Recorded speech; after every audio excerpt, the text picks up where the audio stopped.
Buat teman-teman yang ingin menjadi PNS, mungkin banyak yang udah mulai nyari-nyari ya, kapan nih CPNS tahun ini dibuka? Wajar aja karena menjadi PNS masih menjadi salah satu mimpi besar untuk banyak orang di Indonesia karena dianggap punya karir yang stabil dan juga jaminan masa tua yang baik. Jadi pertanyaannya kapan sih CPNS dibuka tahun ini? Sebenarnya sampai detik ini pemerintah belum ketok palu soal tanggal pastinya. Tapi kalau kita melihat pola dari tahun-tahun sebelumnya, biasanya pengumuman CPNS itu akan muncul di setengah tahun terakhir ya. Jadi sekitar bulan Juli sampai September. Kenapa? Karena pemerintah perlu waktu untuk mendata berapa banyak pegawai yang pensiun dan posisi apa saja yang benar-benar membutuhkan tenaga baru di seluruh instansi pusat maupun daerah. Prosesnya memang nggak instan karena harus melewati tahap verifikasi yang ketat banget.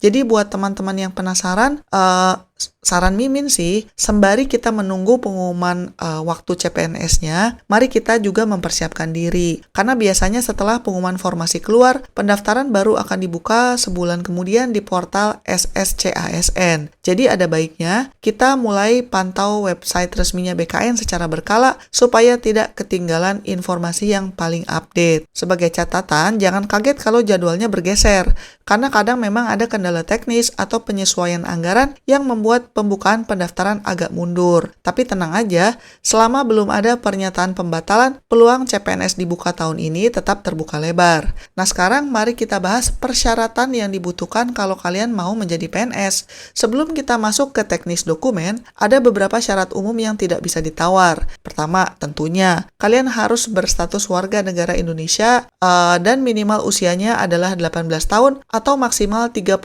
tahun saat mendaftar. Tapi memang ada pengecualian untuk beberapa posisi spesialis seperti dokter atau dosen yang batas usianya bisa sampai 40 tahun. Selain soal usia, rekam jejak kalian juga harus bersih. Artinya kalian tidak pernah dipidana penjara berdasarkan putusan pengadilan yang sudah berkekuatan hukum tetap karena melakukan tindakan pidana dengan pidana penjara 2 tahun atau lebih. Jadi zaman sekarang kalau masuk penjara tapi cuma sebentar itu masih ada kemungkinan ya di atas kertas. Tapi aslinya nggak tahu juga karena kan namanya jadi PNS itu tetap ada proses seleksi dan juga proses interview pada tahap-tahap akhir ya. Selain itu, kalian tidak boleh berkedudukan sebagai prajurit TNI atau anggota kepolisian negara Republik Indonesia, atau kalian juga tidak boleh sebelumnya pernah jadi PNS kemudian mundur, atau pernah jadi CPNS kemudian mundur juga, itu nggak bisa juga. Hal lain yang tidak banyak orang tahu adalah kalian tidak boleh terlibat politik praktis kalau mau jadi PNS. Jadi tidak boleh menjadi anggota atau pengurus partai politik dan sebagainya. Kalau kalian masih aktif di partai politik, saran Mimin sebaiknya urus surat pengunduran diri dari sekarang kalau memang mau serius untuk daftar CPNS. Karena memang persyaratan untuk jadi abdi negara itu di atas kertas harus netral ya. Nah selanjutnya mari kita bahas dokumen-dokumen apa saja yang harus disiapkan. Zaman sekarang daftar CPNS itu sistemnya online ya. Jadi kita memang harus punya dokumen versi digitalnya selain punya dokumen aslinya tentunya. Misalnya aja kalian harus punya scan dari KTP asli, ijazah, transkrip nilai yang jelas, dan sebagainya. Kalau ijazah kalian itu dari luar negeri, pastikan sudah disetarakan oleh kementerian terkait supaya tidak tertolak sistem di awal. Pas foto juga jangan disepelekan ya. Biasanya diminta latar belakang merah dengan pakaian yang rapi, tapi memang banyak orang yang kemudian menggunakan pakaian itu hitam putih ya, jadi kemejanya putih dan kemudian menggunakan dasi warna hitam. Selain itu, ada juga dokumen pendukung seperti surat pernyataan dan juga surat lamaran yang formatnya biasanya akan disediakan oleh masing-masing instansi. Tapi ada baiknya kalian latihan menulis atau mengetik format standarnya supaya tidak kagok ketika daftar pendaftaran kalau kalian udah mepet deadline-nya. Selain itu, perhatikan juga soal akreditasi kampus dan jurusannya. Biasanya pemerintah minta akreditasi pada saat kalian lulus dan bukan akreditasi yang sekarang. Jadi mendingan kalian siapkan sertifikat akreditasi tersebut mulai dari sekarang. Jangan sampai perjuangan kalian kandas hanya karena salah upload dokumen atau dokumennya kurang lengkap. Nah, sekarang sambil menunggu pendaftaran CPNS resmi dibuka, ada baiknya kalian mulai mempersiapkan diri. Misalnya aja dengan mencicil belajar materi seleksi kompetensi dasar atau SKD. Jadi, SKD itu terdiri dari 3 hal. Tes wawasan kebangsaan atau TWK, tes intelijensia umum atau TIU, dan juga tes karakteristik pribadi atau TKP. Jadi, seleksi kompetensi dasar ini adalah gerbang pertama yang biasanya memakan korban. Tes wawasan kebangsaan atau TWK isinya biasanya soal nasionalisme, integritas, bela negara, dan juga pilar negara.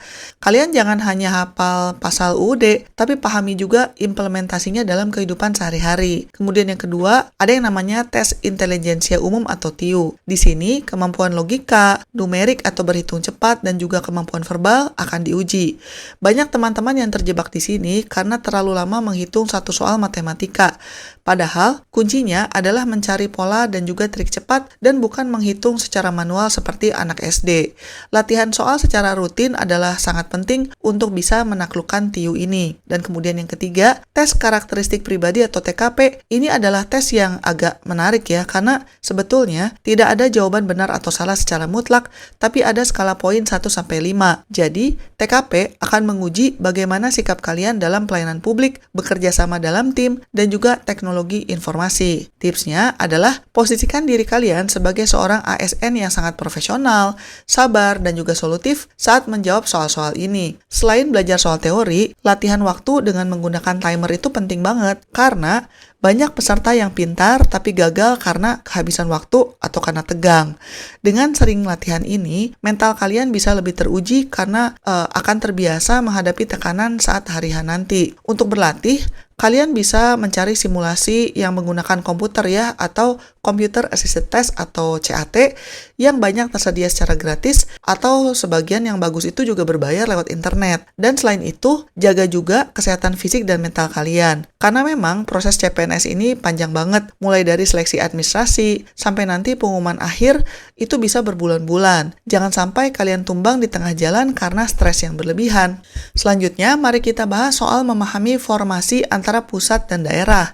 Karena salah satu hal yang sering bikin bingung untuk pelamar CPNS baru adalah memilih antara instansi pusat, yaitu kementerian atau lembaga, atau instansi pemerintah daerah seperti provinsi, kabupaten, dan juga kota. Instansi pusat biasanya berkantor di kota-kota besar atau memiliki kantor wilayah di tiap provinsi, sedangkan instansi daerah ya bekerja untuk Pemda setempat. Perbedaannya ada pada besar tunjangan kinerja dan juga cakupan kerjanya. Tapi saran Mimin, jangan hanya tergiur sama angka tunjangan yang besar di pusat. Kita harus realistis juga dengan tingkat persaingannya, karena biasanya formasi di kementerian favorit itu peminatnya bisa ribuan orang hanya untuk satu kursi saja.